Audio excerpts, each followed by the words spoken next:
Chapter 25. Opening Day Triumph.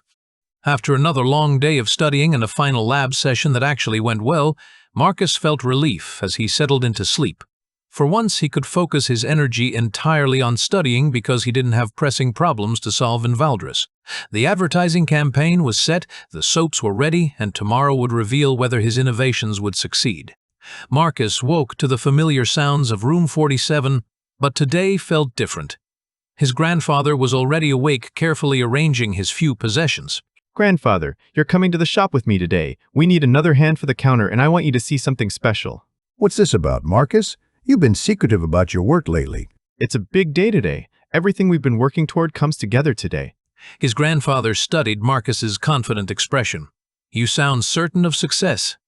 That's dangerous, boy. Hope too strongly and disappointment cuts deeper. Trust me, Grandfather. Just trust me. They made their way through the lower district streets, Marcus's excitement growing with each step. As they approached Aldrich's shop, Marcus began to hear something unusual. Voices. Many voices. What's that commotion? As they rounded the final corner, Marcus stopped in amazement. The shop was surrounded by people. Not just a few curious browsers, but a genuine crowd. Some looked pristine in their fine clothes. Clearly wealthy residents from the upper districts. Others appeared to be working folk drawn by the excitement. They were pressing against the shop's closed doors, calling out questions and complaints. Ladies of the house, help me. I can't get close enough to see what's happening. When are you opening? I've been waiting since dawn. Marcus spotted Aldrich inside the shop through the window, looking absolutely shocked by the crowd outside. His partner appeared frozen, staring at the mass of potential customers with wide eyes. Watch this. He signaled to Aldrich through the window, pointing to the door locks. Aldrich nodded and began opening the shop.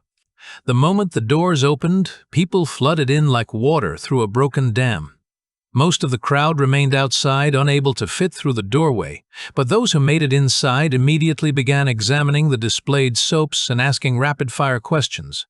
I'm a seller. Let me through. I'm here to help.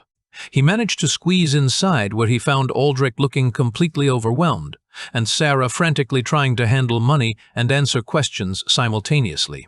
What is going on? I wasn't expecting. This is impossible. The whole district is talking about those papers with the soap pieces. Grandfather, this is Aldrich. Aldrich, this is my grandfather. Grandfather, each soap costs 2 copper pieces, understand? The old man nodded, still looking stunned by the chaos around them. I told you about the power of advertising. But we're going to sell everything today, aren't we? Most of it, probably. And here's the beautiful part. Half these people didn't even see our advertisements. They're just here because they see a crowd and want to know what's happening. Should we increase the prices? We could charge 3 copper pieces each with this demand. Not today. That would break the momentum. We want people to leave here happy and talking about us to their friends. Higher prices can come later once we've established our reputation. Marcus was genuinely happy as he watched the controlled chaos of their success. Customers were examining the soaps carefully, commenting on the superior quality and unique scents. Several well-dressed women were already asking about larger orders for their households. Let me do some quick calculations. We've sold around 1,200 soaps already. He pulled 10 silver coins from their earnings and handed them to his grandfather. Take this home and buy something special for everyone. The money is for celebrating what we've accomplished.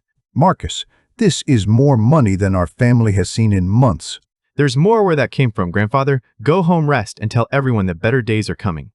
Around mid-afternoon, the shop door opened, and a strikingly beautiful young woman entered, her fine dress and confident bearing, marking her as nobility. She had long auburn hair and green eyes that immediately focused on Aldrich with obvious interest. I was going to stop by in the morning, but it was so crowded I couldn't even get close. I'm Lara Brightmore. Lady Lara, I didn't expect that as welcome to our shop. Your reputation has spread quite impressively. Such wonderful craftsmanship. You must be very skilled. Well, my partners and I work together. Would you like to try one of our premium varieties? How thoughtful of you. I'm sure it will be wonderful. Perhaps you could show me your other products. Hey, you okay? Fine, just fine. I'll take several of these for my household. And I'll be sure to tell my father about your success. He's always interested in promising new enterprises. I do hope we'll have chance to talk again soon, perhaps when it's less crowded. Of course, Lady Lara. anytime. After she left, Aldrich stood staring at the door with a dazed expression. Can you believe that? Lady Laura Brightmore in our shop. And she liked our soaps. Your sampling idea worked better than I ever imagined.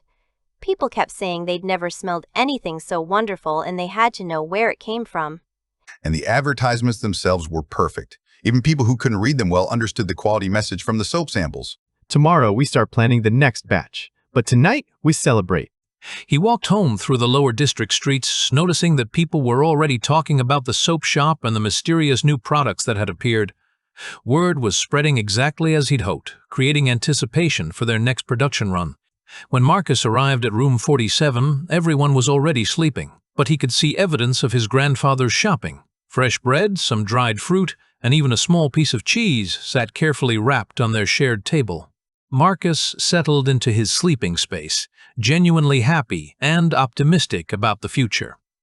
For the first time since arriving in Drakmore, he felt like he was truly succeeding at building something valuable and sustainable. The business was working, his family was benefiting, and tomorrow held the promise of even greater success. As he drifted off to sleep, Marcus reflected on how far he'd come from the uncertain farm boy who'd first arrived in the capital. The challenges weren't over, but tonight's success felt tangible and achievable.